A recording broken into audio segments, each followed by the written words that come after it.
Every game that is not from Nintendo is Game of the Year this year. That seems to be the consensus among the vast majority of the gaming media.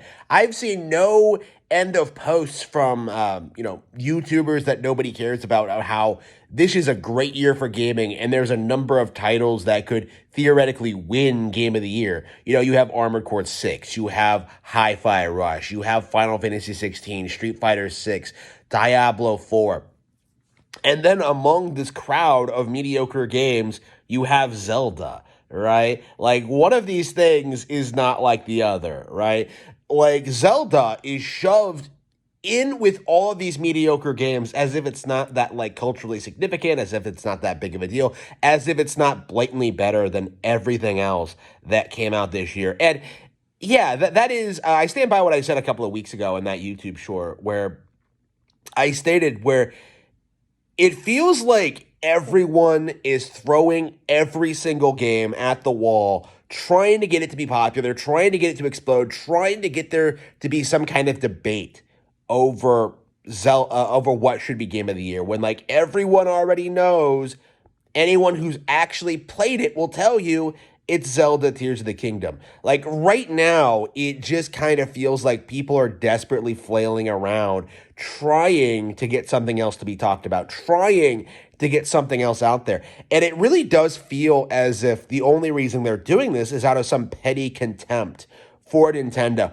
They don't want to talk about the great games that Nintendo's putting out. They don't want to acknowledge that Zelda is the best it's ever been and is a major innovator when it comes to the open 3D space right now, like the open 3D world right now. They don't want to admit that Zelda is doing things that other developers can't do. They don't want to admit that there will never again be a time in which other developers can compete. They don't want to admit that like games on more powerful pieces of hardware cannot do the things that Zelda is doing. They don't want to admit that. They are doing everything they possibly can to try and downplay this game, trying to bury it, trying so they can write it off, trying so they can ignore it. And they've been doing this for a long time, since Breath of the Wild, since Skyward Sword. Like, these games were always major innovators. They were always a lot of fun. They always had more content. They were always more engaging than their competition. But developers just keep throwing up their noses and just being like, oh, I am not interested in that. I play real games like God of War 3 and Okame. Like, it doesn't matter what it is. It doesn't matter what genre it is. It doesn't matter the developer. It doesn't matter the quality of the game. It doesn't matter the Metacritic score. It doesn't matter how much a game sells. Like, what it comes down to is like, no matter what happens, no matter what the situation is, everyone always pretends that Nintendo cannot compete with third parties, cannot compete with like PlayStation, cannot compete with PC, when in reality, it's those companies, the third parties, that cannot compete with Nintendo. And it's long gotten past the point, I think, where like these companies can't compete with Mario, Zelda, Pokemon, Nintendo's biggest franchises. Like, I also think that's true for Fire Emblem. I also think that's true for Kirby. I also think that's true for Animal Crossing, especially, right?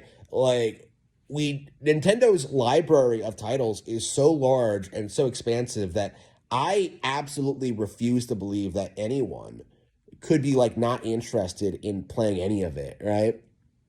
Like, if you don't like Nintendo, if you don't respect them, you simply don't like video games. And I've been saying this for a very long time, right? And more, I think these people are looking ridiculous when they try and condemn Tears of the Kingdom for some arbitrary fake reason, right? They keep trying to say it's overrated. They keep trying to say that like Splatoon 3 isn't great. They keep trying and trying and trying, and yet nothing is working. At the end of the year, when all is said and done, Tears of the Kingdom is still going to be a masterpiece. It's still going to be one of the best games ever made. Like, I think we live in an era where the influencer, the gaming influencer, has absolutely no control over what the gaming public, thinks about or plays when it comes to video games.